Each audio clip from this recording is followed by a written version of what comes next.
ధన్యవాదాలు అధ్యక్ష, ఈ అవకాశం ఇచ్చినందుకు.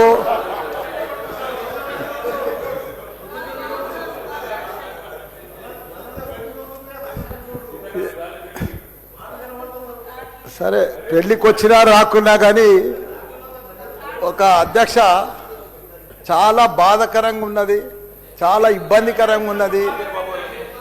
మా ఇన్ఛార్జ్ మంత్రి వల్లనే నాకు. ఎందుకంటే నేను సురువుల మా శ్రీధర్ బాబు మాకు ఇన్ఛార్జ్ వస్తా అంటే నాకు మంచి మిత్రుడు ఆయన. నాకు అప్పుడు ఆయన మంత్రి ఉన్నప్పుడు 2009లో నా కాలేజీలకు హెల్ప్ కూడా చేసిండు ఆయన. కానీ అట్లా వచ్చినందుకు ఇప్పుడు మళ్ళీ మాకు ఇన్ఛార్జ్ మంత్రి అయినందుకు చాలా హ్యాపీగా ఫీల్ అయినా. కాకపోతే ఇప్పుడు ఎంత బాధపడుతున్నా అంటే అంత బాధపడుతున్నా, భరించలేను ఆ బాధను. నా గుండె ఇట్లా బాధతోటి భరించలేకపోతున్నా. ఎందుకంటే జవాన్ నగర్ అనే ప్రాంతము నా గుండెకాయ. అలా ప్రజలకు చెప్పిన, అందరికి చెప్పిన. దాన్ని అంతా కూడా జిహెచ్ఎంసి మొత్తం చెత్త అంతా తెచ్చి కొన్ని ఏళ్ళ సందే ఆడనే వేస్తున్నారు. పర్లే వేస్తున్నారు, అది కాంగ్రెస్ టైంలో సందే వేస్తున్నారు, ఇప్పటిదాకా కూడా వేస్తూనే ఉన్నారు. అది కంటిన్యూ కాంట్రాక్ట్ ఉంది వేస్తున్నారు. మీ దాంట్లోనే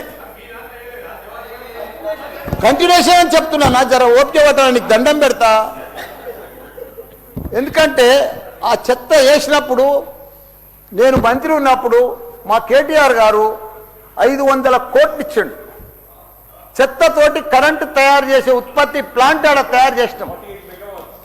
దాన్ని అది కాకుండా 144 కోట్లతోటి క్యాపింగ్ పెట్టిన, మొత్తం మట్టి పోసి గడ్డి పెట్టి అది గుట్ట లెక్క తయారు చేసినాం. దానికి తోడు వర్షాకాలంలో అందులో వచ్చిన మురుగునీళ్ళు అంత వస్తే ఫిల్టర్ చేసేందుకు 250 కోట్లు ఇచ్చినాం వాటర్ ఎస్టీపీ. అంత బాగా చేసి అందంగా వాసన రాకుండా చేసినాం నా మంత్రి ఉన్నప్పుడు మా కేటీఆర్ సార్. అటువంటిది ఇప్పుడు 2 సంవత్సరాలు 4 నెలల సంది భరించలేము. కొత్త గుట్ట చెత్తకుండి తయారు చేసిరు కొత్తది ఒకటి.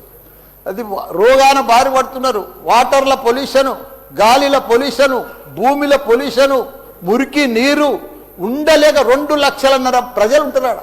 సరే, పెళ్లికి వచ్చినా రాకున్నా కానీ ఒక అధ్యక్ష చాలా బాధాకరంగా ఉన్నది, చాలా ఇబ్బందికరంగా ఉన్నది. మా ఇన్ఛార్జ్ మంత్రి వల్లనే నాకు.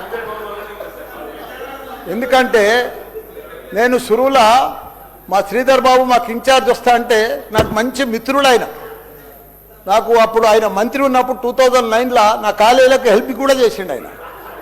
కానీ అట్లా వచ్చినందుకు ఇప్పుడు మళ్ళీ మాకు ఇన్ఛార్జ్ మంత్రి అయినందుకు చాలా హ్యాపీగా ఫీల్ అయినా. కాకపోతే ఇప్పుడు ఎంత బాధపడుతున్నా అంటే అంత బాధపడుతున్నా, భరించలేను ఆ బాధను. నా గుండె ఇట్లా బాధతోటి భరించలేకపోతున్నా. ఎందుకంటే జవాన్ నగర్ అనే ప్రాంతము నా గుండెకాయ. అలా ప్రజలకు చెప్పిన, అందరికి చెప్పిన. దాన్ని అంతా కూడా జిహెచ్ఎంసి మొత్తం చెత్త అంతా తెచ్చి కొన్ని ఏళ్ళ సందే ఆడనే వేస్తున్నారు. పర్లే వేస్తున్నారు, అది కాంగ్రెస్ టైంలో సందే వేస్తున్నారు, ఇప్పటిదాకా కూడా వేస్తూనే ఉన్నారు. అది కంటిన్యూ కాంట్రాక్ట్ ఉంది వేస్తున్నారు. మీ దాంట్లోనే కంటిన్యూషన్ అని చెప్తున్నా. నా జర ఓపిక పట్టడానికి దండం పెడతా. ఎందుకంటే ఆ చెత్త వేసినప్పుడు నేను మంత్రి ఉన్నప్పుడు మా కేటీఆర్ గారు 500 కోట్లు ఇచ్చిండు. చెత్తతోటి కరెంటు తయారు చేసే ఉత్పత్తి ప్లాంట్ ఆడ తయారు చేసినాం. దాన్ని అది కాకుండా 144 కోట్లతోటి క్యాపింగ్ పెట్టిన, మొత్తం మట్టి పోసి గడ్డి పెట్టి అది గుట్ట లెక్క తయారు చేసినాం. దానికి తోడు వర్షాకాలంలో అందులో వచ్చిన మురుగునీళ్ళు అంత వస్తే ఫిల్టర్ చేసేందుకు 250 కోట్లు ఇచ్చినాం వాటర్ ఎస్టీపీ. అంత బాగా చేసి అందంగా వాసన రాకుండా చేసినాం నా మంత్రి ఉన్నప్పుడు మా కేటీఆర్ సార్. అటువంటిది ఇప్పుడు 2 సంవత్సరాలు 4 నెలల సంది భరించలేము. కొత్త గుట్ట చెత్తకుండి తయారు చేసిరు కొత్తది ఒకటి. అది రోగాన బారి పడుతున్నారు. వాటర్ల పొల్యూషను, గాలిల పొల్యూషను, భూమిల పొల్యూషను, మురికి నీరు ఉండలేక 2 లక్షలన్నర ప్రజలు ఉంటున్నాడు.